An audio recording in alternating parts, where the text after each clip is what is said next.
আর অনেক গল্প আছে, তার মধ্যে আরেকটা গল্প বলছি, এটা একটু মজার গল্প। ইনজামামুল হক এর খুব বন্ধু ছিল আমার হাজবেন্ড পার্থ রুদ্র। তো অ্যান্ড হি ওয়াজ মানে মানে বরাবরই ছিল আর কি বন্ধু, কারণ পার্থ বেশ কয়েকবার পাকিস্তানে গেছে। তো সেইখান থেকে পাকিস্তানি প্লেয়ার্সদের সঙ্গে না ওর একটা অদ্ভুত, মানে অ্যাজ আ রিপোর্টারই যেত কাভার করতে টেস্ট ম্যাচ, ওয়ার্ল্ড কাপের সময়। এখন ভাবাই যায় না বলুন, যে যাই হোক ও গিয়েছে, এবং তখন সবার সঙ্গে না একটা খুব ভালো র্যাপও ছিল পাকিস্তানে।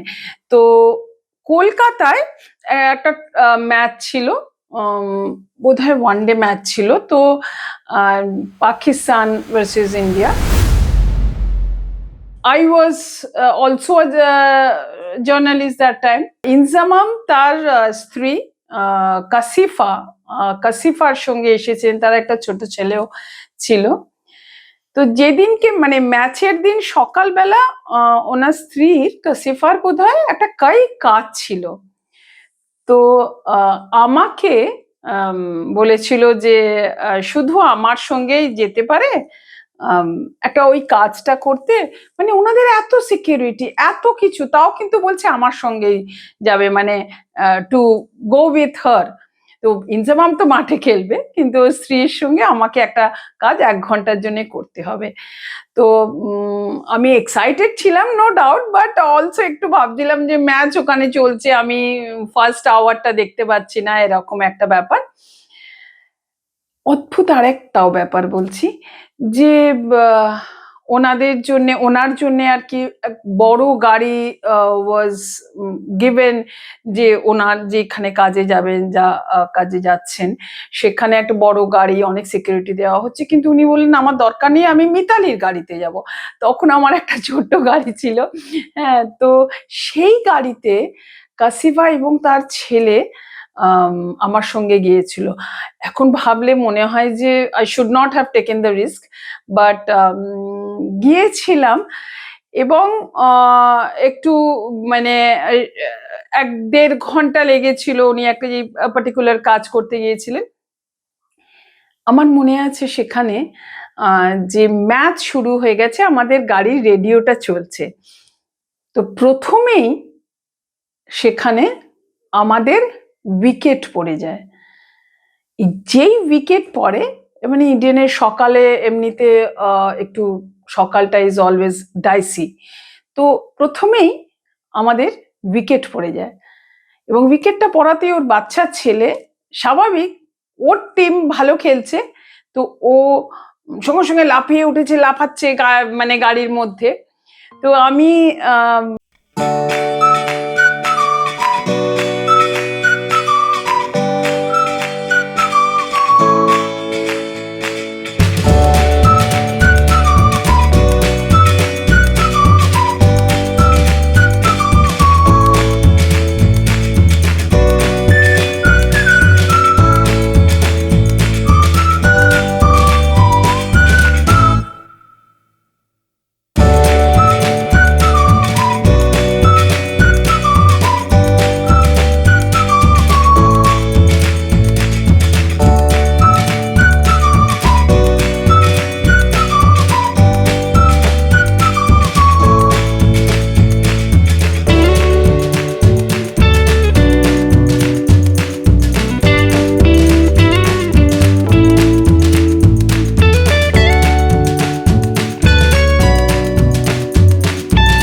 বন্ধ করে দিয়েছিল কার্গিল ওয়ারের পরে।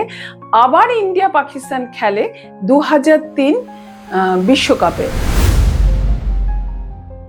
All this records I am saying, if I am not wrong, আমি জাস্ট নিজের মাথা থেকে আমার যা মনে আছে এই করছি। এবং আই থিঙ্ক দ্যাট অনেক বছর পরে ইন্ডিয়া পাকিস্তানে যায়, বোধহয় 15 বা 16 বছর পরে যেতে পাকিস্তানে গিয়ে মানে ভারত সৌরভের নেতৃত্বে।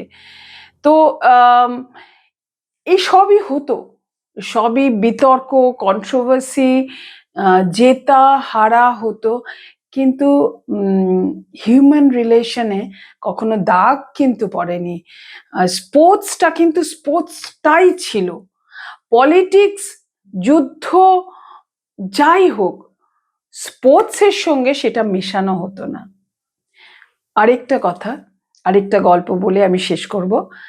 সাকলেন মুস্তাক, এখানে বলে রাখি যে সাকলেন মুস্তাকের মতন এত ভদ্র ক্রিকেটার আমি খুব কম দেখেছি। He was so well behaved cricketer. আমি অনেক ক্রিকেটারের সঙ্গে যে দেখেছি তা নয়, কিন্তু সাকলেন মুস্তাক একটা বিশেষ ইন্টারভিউয়ের পরে আমার সঙ্গে খুব বন্ধু হয়ে গিয়েছিল। শুধু আমার নয়, আমার আরেক ইয়ার যে পাকিস্তান এসেছিল ইন্ডিয়াতে 2টো টেস্ট খেলতে। আমার আর অগ্নির সঙ্গে খুব ভালো র্যাপো। আমরা ইনফ্যাক্ট আমরা ট্যাক্সিতে করে, তখন তো উবার ছিল না, ট্যাক্সিতে করে গাড়ি নেব না, তো ট্যাক্সিতে করে আমার আর অগ্নির সঙ্গে শপিংয়ে চলে গেল, পিটার ক্যাটে বা কোনো রেস্টুরেন্টে খেতে চলে গেল, এরকম সম্পর্ক ছিল। He never care about anything. এবং এখন মনে হয় ওটা খুব রিস্কি ছিল। আমাদের সাথে বন্ধুদের মতো বেরিয়ে যেত। তো we should not have done that and he should not have done that because it is always risky. তো আমাদের দায়িত্ব নেওয়া উচিত ছিল। ইন্ডিয়াতে এসেছে। তো গল্পটা যেটা বলি সেটা হচ্ছে দিল্লিতে চেন্নাইয়ে পাকিস্তান ইন্ডিয়াকে পরাজিত করার পরে, মানে 12 রানে পরাজিত করার পরে, যেখানে সাকলেন মুস্তাক ভীষণ ভালো খেলেছিল। আমার মনে হয় চেন্নাইতে 2টো ইনিংসে 5টা উইকেট নিয়েছিল। এবং সচিন তেন্ডুলকার এক দারুণ সেঞ্চুরি 136 করার পরেও আমরা 12 রানে হেরে যাই। মানে ওই ম্যাচের হার আমাদের যারা দেখেছে, আমি মাঠে ছিলাম, যারা দেখেছে তাদের মনে সারা জীবন থাকবে। তো তারপরে দিল্লি টেস্ট ম্যাচ ছিল, তো দিল্লিতে আমরা গেছি। দিল্লিতে আমার মনে আছে ঈদের দিন আমাদের এক তখন খুবই চেনাশোনা এক ভদ্রলোক, তিনি আমাকে হঠাৎ বললো যে জেএনইউতে মানে জওয়াহরলাল নেহরু ইউনিভার্সিটিতে মানে কোনো প্লেয়ারকে ঈদের দিন কি আনা যায়, ঈদ মিলানো স্টুডেন্টসের জন্য। তো আমি তখন হচ্ছে যে কি করে আনবো, 2 ঘন্টার নোটিসে তো কেউ আসবে না। তো পার্থকেও বলেছিল, আরো অনেক সাংবাদিককেও নিশ্চয়ই বলেছিলেন, কিন্তু আমার মনে হয় it was so very impossible because আর 2-3 ঘন্টার ভীষণ মানে টাইট সিরিজ, মানে 2টো টেস্ট ম্যাচের সিরিজ আর কি, যে খুব টাইট সিরিজ এবং সবাই খুব টেন্স, হেরে এসেছে সবে। ইন্ডিয়া তো একদমই সম্ভব নয় ইন্ডিয়ান প্লেয়ার্স ভাবেনি। এক অন্য দেশের সাংবাদিক, যেই দেশের সঙ্গে রাজনৈতিক সম্পর্ক কোনোদিনই ভালো নয়, যেই দেশের সঙ্গে আমাদের মানে যুদ্ধকালীন মানে যুদ্ধের মতন সম্পর্ক, তো সেই দেশের এক সাংবাদিককে এতটা ভরসা করে, মানে রিস্ক তো বটেই ছিল। তো কারণ obviously without security, almost without security এসেছে, এবং আমাদের সঙ্গে এসে খুব মজা করে কথা বলে সে চলে গেল। আবার নিজের হোটেলে তাকে ড্রপ করলাম।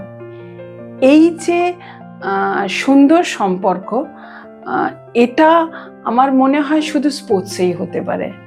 তাই স্পোর্টসে এই এত গল্পগুলো আমি কেন বললাম, তার কারণ স্পোর্টসটা রাজনীতি বা মানে কি বলবো, পলিটিক্যাল প্রবলেম, ফাইন্যান্সিয়াল রিজন, এগুলো সব আছে, আমরা জানি পলিটিক্স সর্বত্র আছে জীবনে, কিন্তু তাও স্পোর্টসটা একটু আলাদা করা উচিত। তা না হলে যে এই যে